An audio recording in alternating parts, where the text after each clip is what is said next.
ராமநாதபுரம் தேவிப்பட்டினத்தில் அமைந்திருக்க இந்த கோவில் மிகவும் சிறப்பு வாய்ந்த கோவிலாகும். கடல் நீர் நடுவுல நவக்கிரகங்கள் இருக்கு. இதை நம்ம வழிபடும் பொழுது நம்ம மனதும் குளிர் அடையும். இந்த நவக்கிரகங்களுக்கு வரலாற்று சிறப்புமிக்க கதை ஒன்று இருக்கிறது. ஸ்ரீராமர் தனது கையால் பிரதிஷ்டம் செய்து நவக்கிரகங்களாகவும் சொல்லுவாங்க. இது நவபாசன சக்தி உடையதாகவும் இருக்கிறது. சிவன் பார்வதி ராமருக்கு இங்கு காட்சி தந்து ஆசி வழங்கியதால் தான் ராவணுடன் போரில் ராமர் வெற்றி பெற்றார் என்று தலப்புராணம் கூறுகிறது.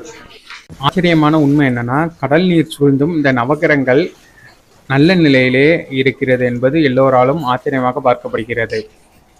நாமளும் போய் அந்த நவகிரகத்தை சுத்திட்டு நம்ம கையாலேயே அபிஷேகம் ஆராதனை பண்ணலாம். இதை சுற்றி வரப்ப பிரம்மகத்தி தோஷமும் பித்துரு தோஷமும் நீங்கும் என்று கூறுவாங்க. முன்பிறவி பாவங்கள் நீங்க இத்தலத்தை வழிபட்டால் போதும். நம்ம சேனலை சப்ஸ்கிரைப் பண்ணுங்க. அடுத்தடுத்து நல்ல நல்ல வீடியோக்கள் வரும்.